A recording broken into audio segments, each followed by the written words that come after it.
Since we're human beings, we have the highest authority on earth. We can do whatever it is that we please to subdue and dominate this earth. We are called to subdue all the birds that fly in the air, the creatures in the sea, all things that dwell upon this land, all the fruits and vegetables upon this earth are ours to eat.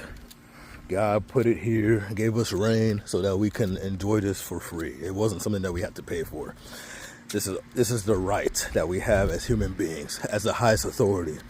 And for those that now choose to align themselves with God, you guys are even of higher authority. You're considered ambassadors.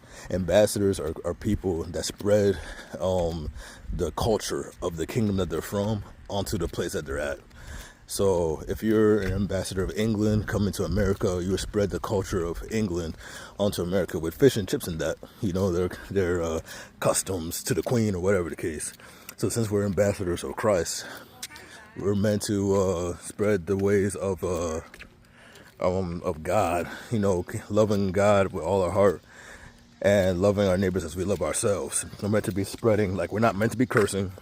We're not meant to be partaking in rituals that of the dark kingdom. We're meant to be participating in things of forgiveness, of mercy, you know, edifying one another, correcting one another, judge righteously, not be hypocritical, and operate in those ways. And as whatever we're purposed to do as well, we got to do it with all our might, as though we're working towards the Lord. With our authority that we have to dominate this earth, he didn't even give himself that authority. He is sovereign. Don't get it twisted, right? God is sovereign, and his will be done. But it comes down to what? If you're aligned with him, then you will get all the benefits. No matter what life might show you by sight, by faith in the spiritual realm, everything is worked out for you for a set and appointed time. So you just got to trust in God's timing and his will, that it will come to pass. And now for those that are not aligned with him, they will have to, whatever they work hard to do, they're going to eventually give it to those that are righteous, that God deems to be worthy. And they will live a nice, abundant life with plenty of rest. So with all that being said, you have to do your part. God does his part, you have to do your part.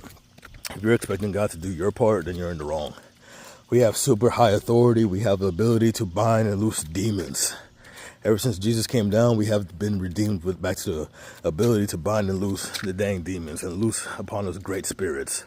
So if I want spirit of wisdom, wealth, and riches, I'll loose that upon me on earth, and it will be done in heaven. If I bind any devil of lust, craziness, then it could be bound down here on earth as it is in heaven. It will be done.